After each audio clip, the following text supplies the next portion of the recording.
Step right up, entrepreneurs and experts. Ready to make the greatest pitches on earth? Taisha Bradley, Celebrity Publicist's Media Cirus Podcast, starts now. Ladies and gentlemen, please adjust your AirPods and prepare to be wowed.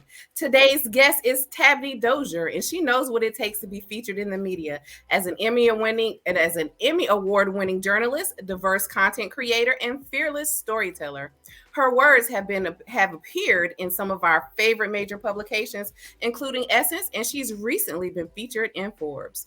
But wait, there's more. As a former news reporter and news anchor for Great Television, she attended the NABJ Convention every year, promoting job opportunities and professional development for Black men and women in PR, communications, news, leadership, content creation, and other fields. So get ready to take notes, folks, because the one, the only Tabnie Dozier is here at the Media Cirus Podcast and is ready to share her tips for getting noticed by the media. Welcome, Tabnie. Woo! Thank you, Queen. Thank you so much for having me on your platform.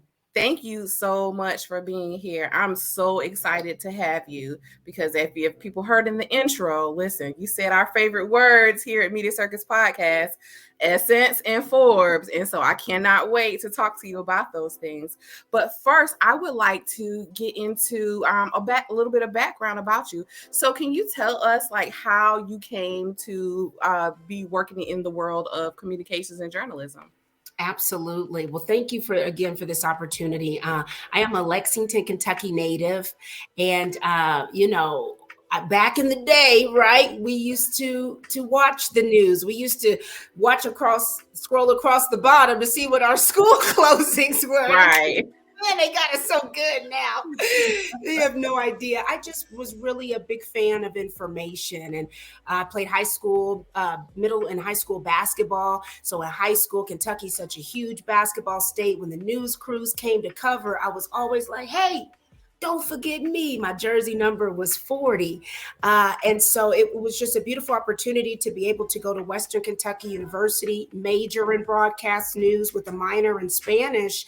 And that marvelous university has an entire school of journalism and broadcasting. So getting experience with the school produced radio station, the school produced TV newscast, writing for print. I was exposed to so much. It led me to really know that storytelling and keeping people safe and giving facts is what I wanted to do. Nice. That is amazing. I love that. And I'm here in Tennessee. And so, we have a lot of Kentucky spillover into Tennessee. So that is awesome. So what publications or media outlets are you currently working with, writing for? What are you up to? Give us the tea. Yes. Well, you're so right in terms of Essence. I freelance. I have a couple of pieces pinned with, what is that? One of the oldest Black-owned media companies, right? For us, by us, specifically for Black women. And so that is for the national realm. But now that I have launched my own media company, corporations, brands, people can hire me to write on their platforms, whether it's for social media, whether they want it for their website. They may want to highlight a staff member. A new product is being released. What I recognized in my almost 12 years in local news is, local news stations can't get to it all, can't cover it all, doesn't have room for it all. So now here's another outlet to utilize my journalistic expertise and, write these stories for these brands. And so my slogan is, it's your story, your way. Oh, I love that. I love that so much. I'm not sure if you mentioned it, but what is the name of your corporation? Yes, Tabnie Dozier Enterprises. So you'll hear me say TDE for short. Okay. And so it's an eloquent and effective media company that serves individuals and brands by amplifying storytelling and improving communication skills. Wow, that's nice. Congratulations on that. Kudos. I see so many people transitioning up or out of, kind of like the general newsroom. Do you have any thoughts on why you think that could be happening right now? Oh, baby.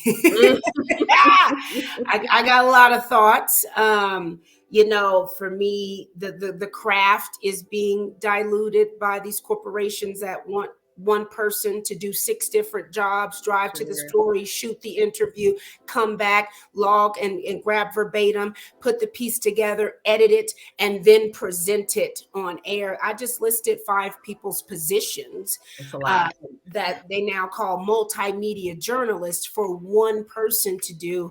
And the joy of storytelling in my mind is being diluted in that avenue. Some people enjoy being MMJs for short.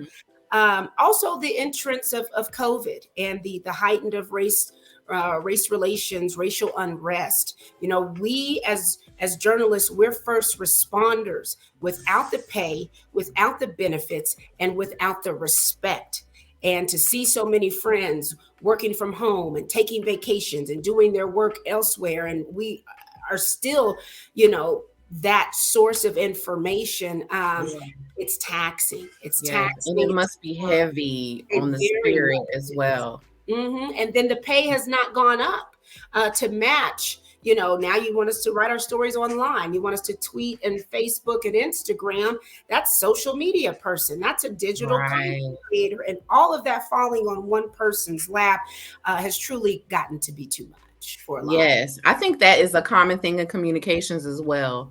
Like I've found that so much in my time in like corporate and nonprofit that, being like the public relations manager, I was essentially the whole entire communications department, It's a communications thing. So, wow. And that gives people like you and like me opportunities to kind of branch out and expand and do more things and serve audiences that are not necessarily getting served. And so I love that, that we kind of have that in common, kind of on like different ends of the spectrum, but still, within communications. That's awesome. And I appreciate that breakdown of multimedia journalists, that MMJ, because that's kind of a fairly new term. And I always ask people when they come on the show, like, what is your title and how do you describe what you do? Just because, some of those positions are so loaded. And that was an excellent kind of breakdown of what the MMJ is. It'll help your audience too for when they do pitch to local news stations and you see those titles, recognize that that's multifaceted, but that's sometimes a hindrance. It may be difficult for one person to execute all of the things required for storytelling. And then there's breaking news, right? We're at the mercy of I'm out in Reno, Nevada. So wildfires in the summer, blizzards in the Sierras right now, news conferences.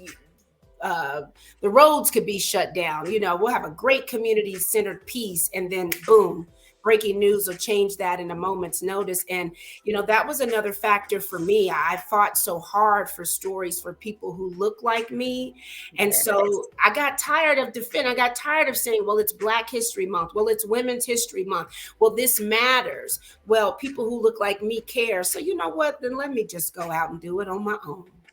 Yes, I love that. Thank you for that.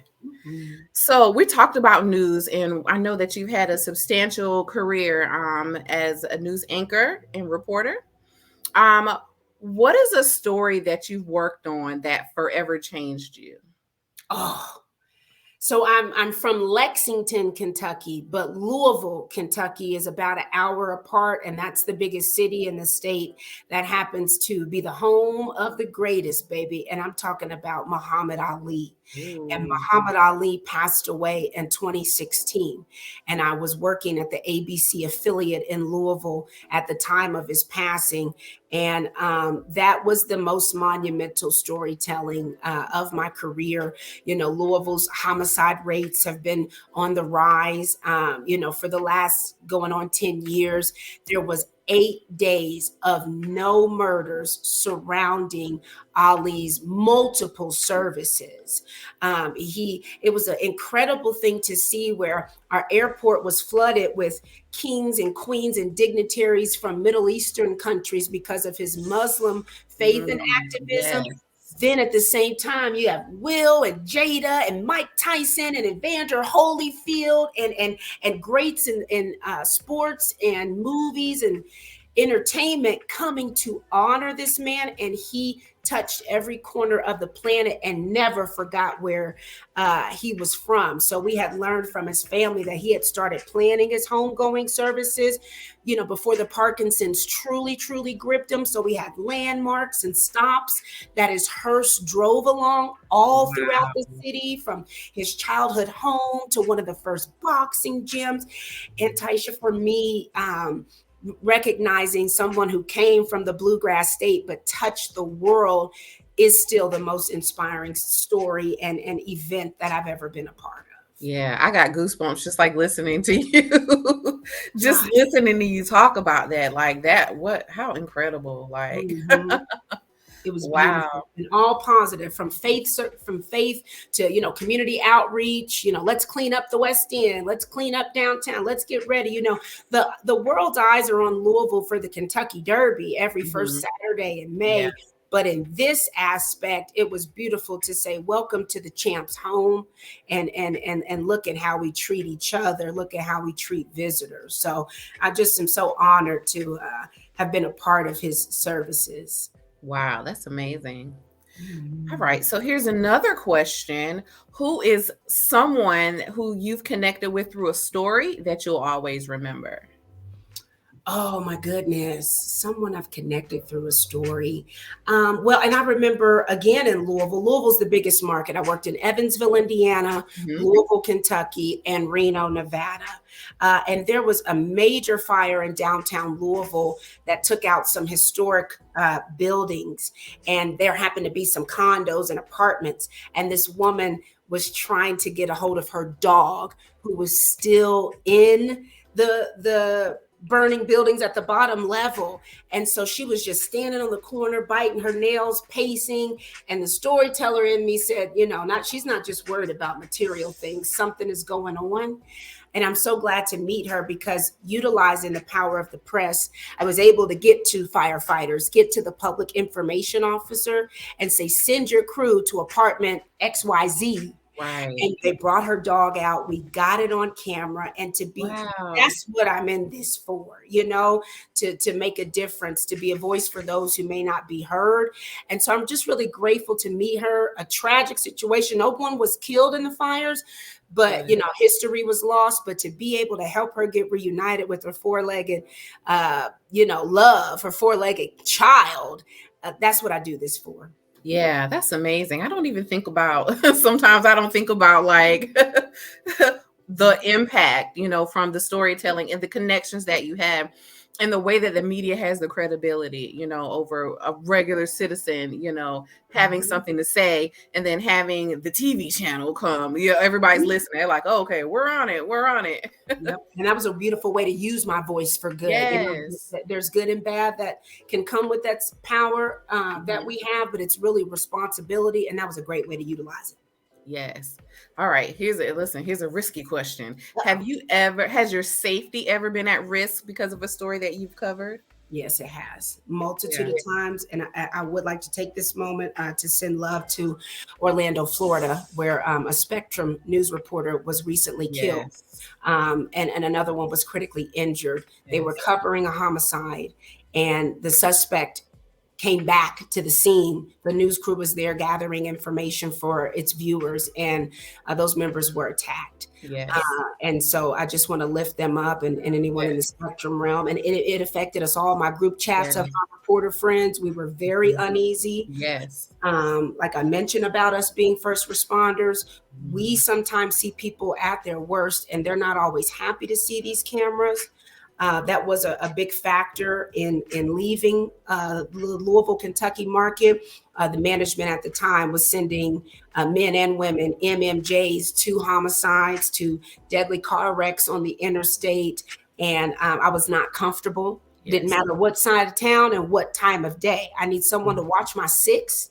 Sometimes that's not enough. We've seen that in Roanoke, Virginia, with the two that were killed. Adam and Allison Parker, I'll never forget their names.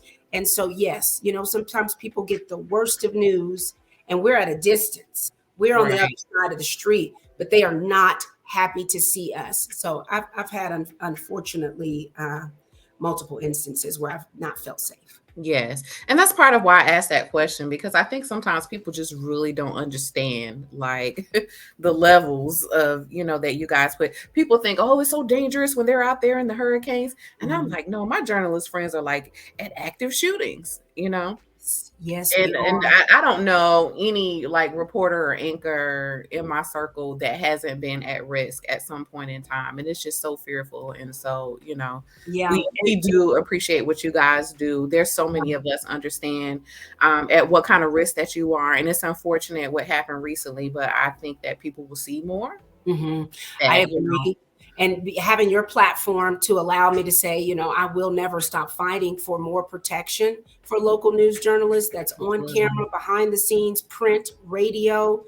And that is part of my pivot to leave that realm so I can speak louder for those who are in the trenches. We deserve more pay, hazard pay, more holiday, more PTO.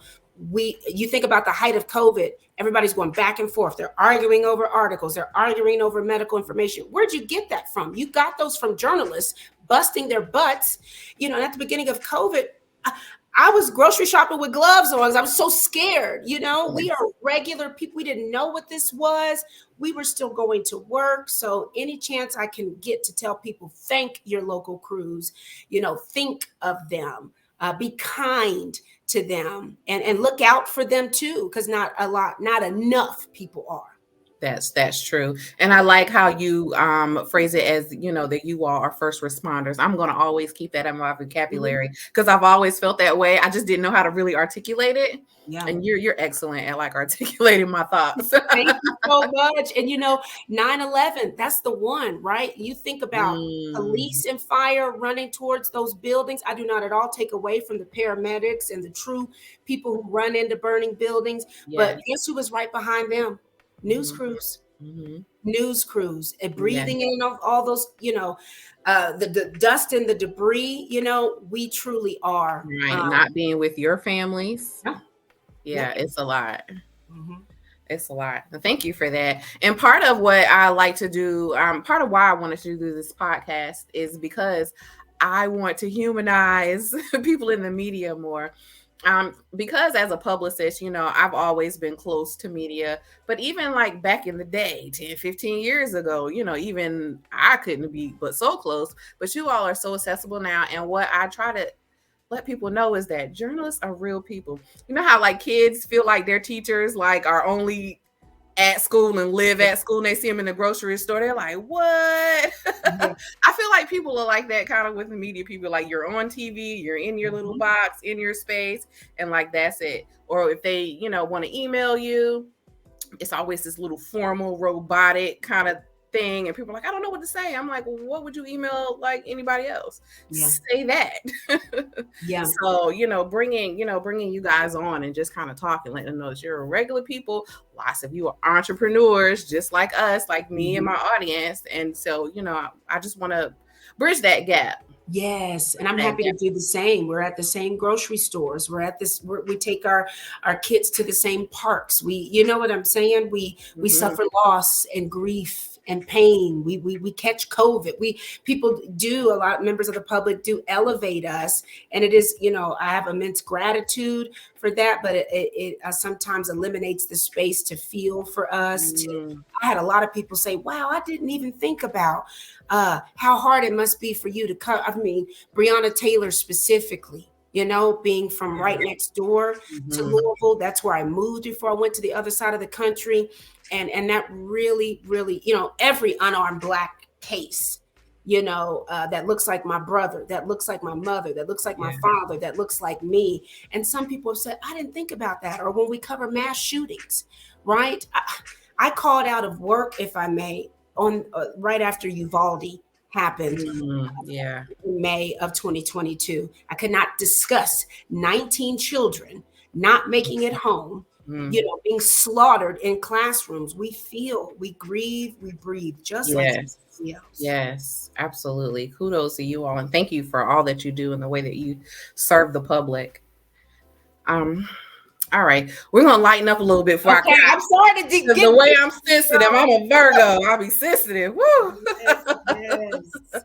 Yes, but it really is that deep, and these things Yeah. we definitely need to talk about, and I'm so glad that you're here to talk about those. Thank you for that moment and that time from Ali to Mhm. now to be able to, speak on some of the heaviness and the realness. Thank you for the Mhm. space. Great. Awesome. So we are going to switch the conversation a little bit and start to talk about the areas that go into like pitching. So you've done dozens of stories. In your opinion, what makes a story newsworthy? Yes. So if you're pitching for the local level, then it is, its impact to the community that you're in, Yeah. So would someone in the rural part of your viewing area benefit from knowing this, along with someone in the city component of your area? Is there a call to action? How can people help? Do you need volunteers? Do you need cash? Do you need employees for your nonprofit, or whatever the case may be? But broad appeal, broad impact are two of the biggest in terms of newsrooms accepting pitches and being able to pursue it with an actual reporter on the story, or even just getting a mention that the anchors read on air, or getting it online on the web. Mm-hmm. Okay. And so my next question is about sources for the media. When you were working, and even now as a journalist, how do you find sources, for a story idea or for a quote or for some type of expertise? Do you use sources? How does that work for you?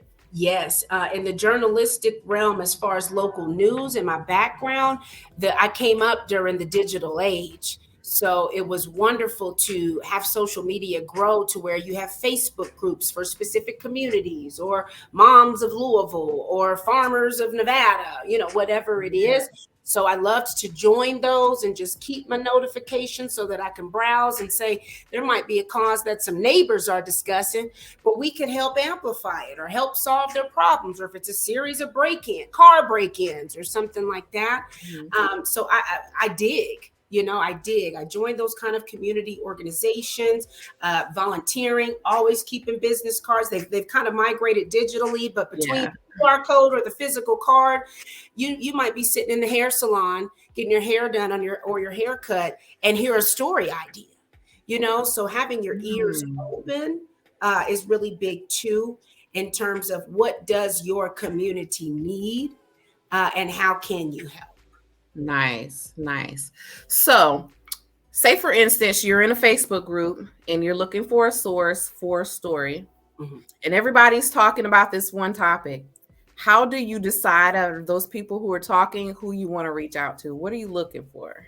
I'm going to their profile because nowadays we can get caught up as journalists by just, grabbing the first thing, or people rush to be first rather than correct. So I cite it. It's the old fashioned of how we were taught: who, what, where, when, why, and how. So if it's via social media, I'm checking their profile if I can see it. Is there a lot of propaganda? Is there a lot of, things that don't align with the fact-telling background that I have, in terms of truth and facts?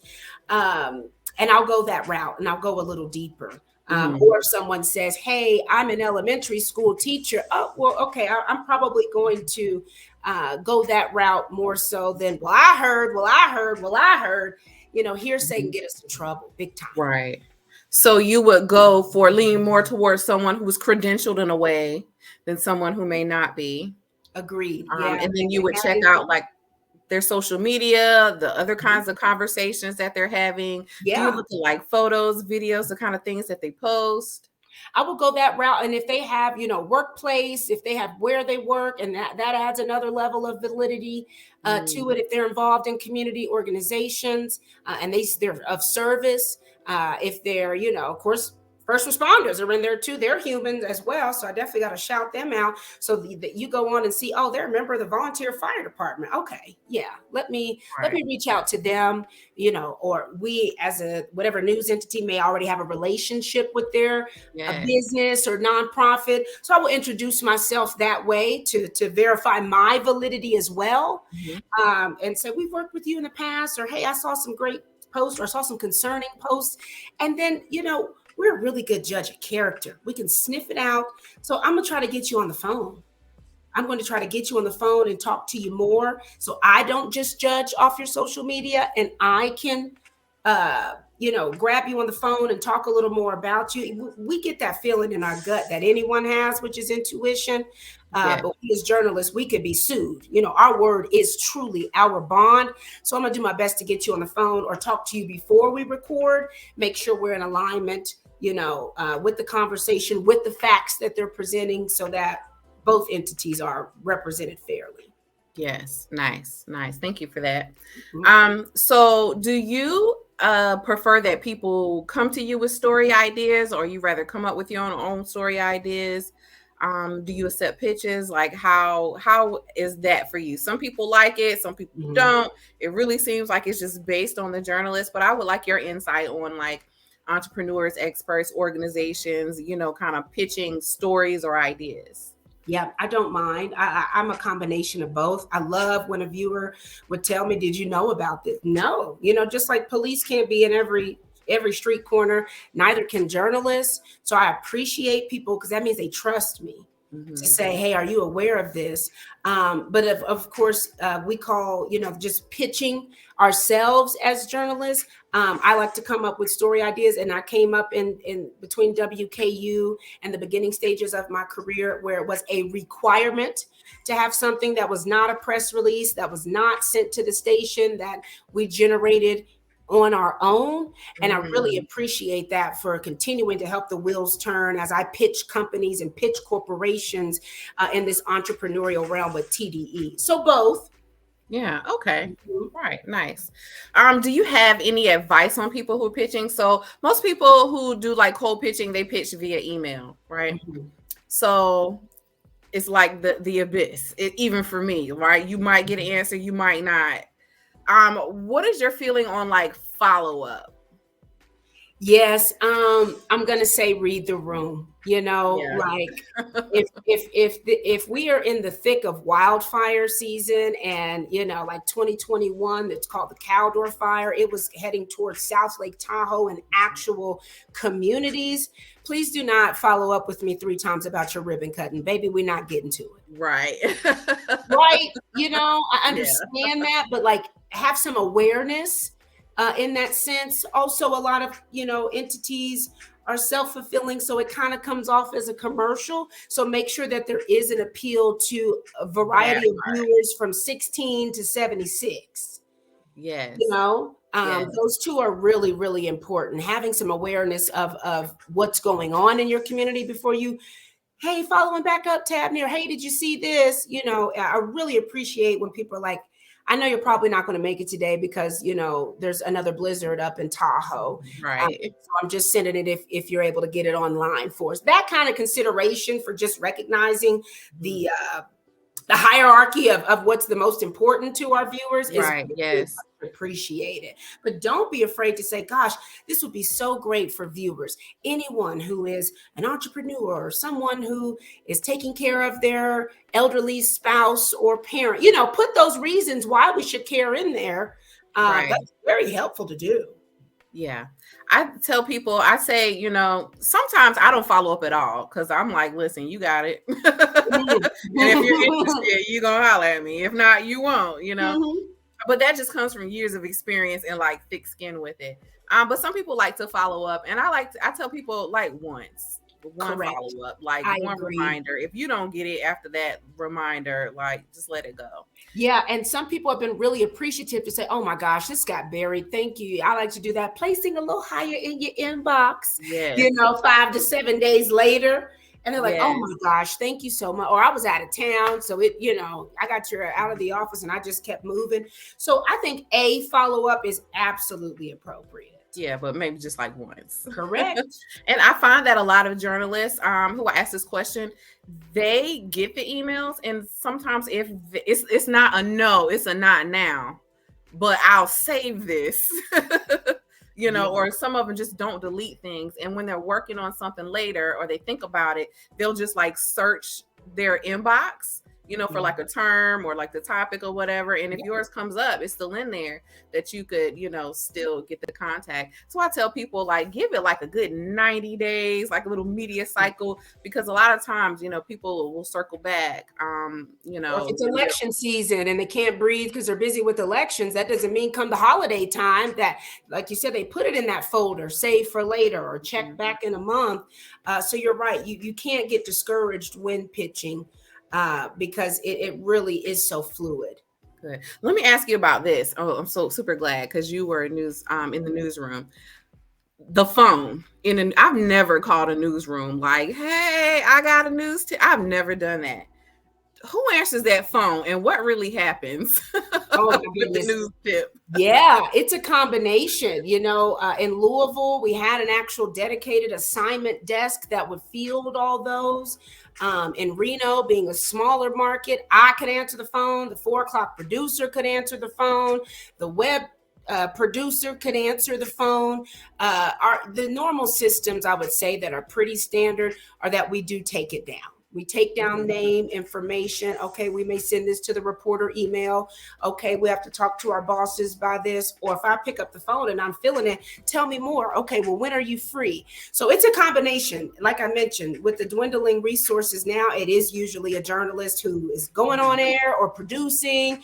A photographer might be coming back from lunch. Right. And pick it up. So yeah, it's so newsroom phone is still a thing. It still is, girl. It's still a thing. Wow. I usually just like call directly because I usually have the access to be able to call directly. But in my career, I've never called the news tip phone. Like, yes. Namaste. And it's the cutest when you get the elderly folks because they are not finna deal with social media, and they will call to get help looking up something, or how do I watch that story that I just. So we gotta keep the phones going for them. Not everybody. That's who I feel that is for, and that's I've just like never called. Well, email or DM if you're savvy. Go right ahead that route, but we still got the phones in use. Yeah, good. So I'm glad that you talked about like DM. So, what social media platforms do you like hang out on? So I like for information, Twitter still is where we could go to the scene and we could just start a thread. This road is closed. Police tell me this. I just got new information. I'll be live at 6:00. That is seamless and so quick. Yes.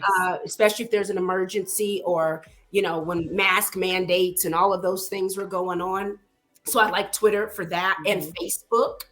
But also professionally, LinkedIn is fantastic. And Instagram has gotten more popular. I personally don't go to Instagram for information. I'm going to go to an entity's, whether local or national. I'm going to go to their Facebook or their Twitter. Mm-hmm. Do you accept pitches like via DM, or do you prefer people email you? I get a different answer from like every person. Sure. I'm an email person because we have the station calendar. Can we fit that in? Can we cover who's assigned to this? So if they send me something in DMs, I will say, boom, email me so I can pull it up on my laptop, look at, the schedule or whatever. But I don't mind DMs, but it's just so much easier. Or if I say, you know what, this is really good for the morning show. They actually do live interviews on set. This sounds more in that realm. Let's email me this so I could pass it to the morning team, So I do prefer that way still to reach a multitude of people within the newsroom. If it's not something I can do, then I'll pass it in that realm. So I'm open to both, but email really is the best. Or you've got some videos from the scene of an accident, and I need to get those to the editor to get them on air, or to tell the anchor or to tell the producer, hey, this viewer was there, but whatever the case, right? So that's really helpful to just have it on that to go within the newsroom systems and structures that we have. Yes. So my last guest was like, don't email me. My email is full. Both of them DM me. So it is just always, so it's very specific to the person that you're working with. Where at one time, like to to DM a journalist was like a definite no. Like, and what you said, how people feel about should I email? They were definitely like, I don't think I can DM or go into their direct messages. I think I need to call or what's your, some people DM and say, what's your email? Because they still don't feel comfortable. That's me. Yeah, you're right. As far as to each his own. Mm-hmm. We've got a lot more convenient now, and I've gotten good pitches and gotten good. Do you know about this? Well, I'm off on weekends, but let me pass this on to the weekend anchor. No problem. So, good. As long as the information's getting to the sources. Yeah, that was another question that I like to ask. Do you pass on information if something is not a good fit for you or it's misdirected? Do you send it to the right person? And so you kind of answer that. And so, and if I'm as well. Yeah, well, if I'm anchoring and I can't really do as many packages, maybe I'm anchoring and producing, which was the case, having a multitude of responsibilities. I'll say, let me send this to reporters to see if someone else can do it. Maybe I'm not able to leave the building, with my responsibilities. So yes, I absolutely will. Or like I said, if it's a live interview and a feature-y thing, and the 10 o'clock is more serious, I'm going to pass it to the morning and midday. Yeah, nice. So this is another question I like to ask, and I feel like over time this has changed as well. But oftentimes, like there'll be like an anchor like you who would do a story, and a person wants to do something to thank you, and there's a whole taboo thing about like gifts and things with the media. What is your take on that? And what is your take on that? Like gifts, that gray area, like.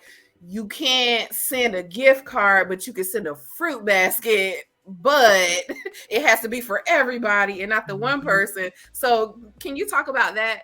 Yeah, because, I'm from the South. So as you Tennessee, I'm right next door in Kentucky. So we make sweet tea and we make pies for folks, So because of that hospitable upbringing for me, I respect someone. Maybe that's their love language, right? Gift giving. So, but we do have to be careful. We really do. So a lot of times I'll say, oh, I'm not able, or donuts for everyone, for the whole team. Well, thank you. But we do, the FCC is the governing body for local agencies. TV, print, and radio. So we have to be careful about accepting things because you don't want it to sway and, they got coverage because they gave a gift card or because they gave food. So I'm in that realm of respecting people's kindness and generosity, but making sure that the laws are followed. Those terms your viewers can look up. Payola and plugola are the two terms that FCC, we could get in trouble. Yes. And I started out in radio. And so that was always a thing. People were always sending things to the radio station. And I'm like, can I eat this or not? Or like, what are we doing? It was always kind of an awkward thing. Right. Yeah, you're right. You're right. We got to be careful to keep our integrity intact, Right. Yes. What overall advice would you give to someone who wants to earn media, like be on the news, be featured? Do your research. If you're going to go, there's those general emails for the entire news station or send your press releases here. But when you go and look at a specific journalist under those contact us or meet the team, do your research, read their bio. What's their interest? Oh, they say they like horseback riding and basketball and pickleball, maybe that's who this route can go to. Or she's a mother of 3 and lived in the same state you did, or went to the same college you went to, or that your parents went to.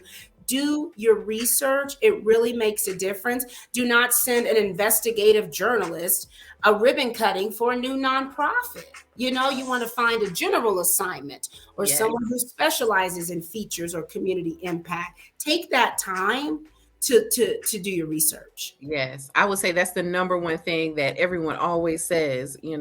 They don't like those misdirected pitches, like look and see what I talk about, or look and see if I even still do this. Yes. If I'm hosting a morning lifestyle show and you've got an investigative piece about, discrimination in the workplace, I'm not the right journalist, because there's so many avenues of journalism within an entity. So it's important to look that. Otherwise, it's going to go unnoticed or unanswered. Yes. Awesome. So I have my wrap-up question, and normally I just ask this question, you give an answer, but because I know that you've been recently featured in Forbes, the normal question is, if you could be featured by any media outlet, what would it be and what would the headline be? But listen, Forbes, we have Forbes here. Let's talk about your Forbes feature. Can we talk about that? Oh man, thank you so much. It's a beautiful honor to be, and it was Forbes, the culture. So what are Forbes, we talking about? The culture. Let me correct that. Forbes, the culture, because that's important. That's different. Oh my gosh, it was huge. And so the topic, girl, was this hair relaxers and all these lawsuits coming out about the chemicals and things like that. 10 years ago, I would not have felt comfortable discussing that. The really, it's white society standards of beauty, as I was told in college. Make sure your hair is fine and maintained. Baby, that's not how it grows out my head. Yes. That's not how it grows out of my head. But I did not feel supported. I did not feel confident to wear locks, to wear cornrows, to wear a fro on air. Yes. I used relaxers all the way until I moved to Reno 2018, because Reno has a small Black population, under 5%. So I didn't know any hairstylists. So I accidentally went natural because I got a custom unit, fit to the circumference of my head, and a nice looking wig. And so my hair was always braided or twisted under, and I just grew my relaxer out that way. So to be able to, be featured on that national platform to tell younger Tabnie, rock your crown, baby, rock your crown. It was also, a nod, because who knows what my mom went through in the 90s, raising a Black baby girl, you know? Yeah. So, and I'm sure with her being a single mom, it was easier to have my hair straightened, and I was a time. So I understand that, but I also know in this country, she was not supported in having, her daughter's hair be natural or my mother's hair be natural. Yes. So it was incredible to have a Black reporter interview my Black self about my Black hair and my Black journey in journalism. An honor, a privilege, and a responsibility, because honey, the girls on TV now, baby, giving it, right? I love it. And the guys too. Oh gosh. Come on with the fros and the boxes and the beards. I'm like, yes. Baby, it is so flawless, and I love to see it. Yes. And for them to have the wherewithal, knowing that they are still getting criticized, because I'm in groups where people will share viewers calling them unprofessional and all that stuff. But to be able to talk to little Tabnie, with that feature for Forbes the Culture, I'm so grateful. Yes, and little Taisha's also. So when I started in corporate in PR, I was my hair was natural. I had a really bad haircut, like a haircut go wrong. And so I called myself growing it back out, but the way it grew, I was like, is this me? I hadn't seen my natural hair since I was probably like 11 or 12, because I was like, I need a relaxer, like where's my relaxer? And I love the texture of my hair. I was like, man, is this me? And so I was like, I'm keeping this. And so I was wearing wigs to work that people thought was my hair. And I had my e-wig and my eye wig. My e-wig was my emergency wig. Like if my hair was not acting right, I just put on my e-wig, which kind of looked like my regular hair. But then I had my eye wig, which was my interview wig when the media was coming, or I had to do some kind of press conference or anything, and I needed to, look nice and kempt and professional. That was my eye wig, and I kept them in my trunk. And then I told my mom about it. She was like, "That's crazy. I'm sorry that you even have to do that."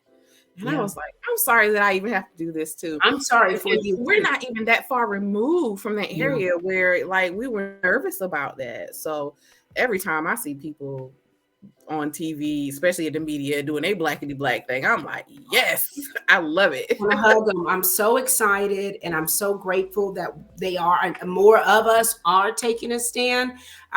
Give us grace for our upbringing within our careers, that we did go the safer route, or we did go what was taught to us, but we're shedding and busting down all those ceilings and restrictions and white supremacy, because let's keep it real at what it is. Yeah. This is how it grows out of our heads. We should be able to wear it. And does my crown offend you? That's focus on what I'm telling you, as a journalist. Stop talking about my hair and my looks and this, that, and the third. Are you listening to the information? Because in my mind, I'm keeping you safe and protected. Right. Awesome. Thank you so much. So what are you working on with TDE that we can help you with? How can we promote you? What can we do to support you? Oh my gosh. Thank you so much for asking. So the realms that I'm utilizing my journalistic expertise are event planning and hosting. News anchors get asked to do fashion shows and fundraisers. So I just have gotten a love for the mic outside of the studio while I was in the studio. So that's an avenue of my business. Press release distribution. I don't want to be pigeonholed into PR, but it's unavoidable to speak on my experience of what it takes to get a press release into the right eyes in a newsroom. So I help agencies in that realm, and then I pass it off to them. Okay, here's the reporter. Y'all take it from here. Right. And then I'm doing public speaking training. So, whether you're going on camera or if you are going in for public office or you just represent a company at conventions, people have a fear of public speaking. A lot of people do. So I can help ease that. And then the storytelling, whether it's written and visual. So it costs nothing to share, on Instagram. Keeping tabs with Tabnie is my handle. But I'm in a space where, beautiful beginning. Now it's time to start offloading and bringing in some freelancers. I want to help interns. So if anyone's in undergrad, like we said, little Taisha and little Tabnie, we have to share our cheat codes, girl, and get forward. So they can get a quicker start than we did. So I'm open to mentoring, consulting, creative direction. Maybe you just have a story and you have a great idea, but you need some help to zero it in. That's what we do as reporters every day.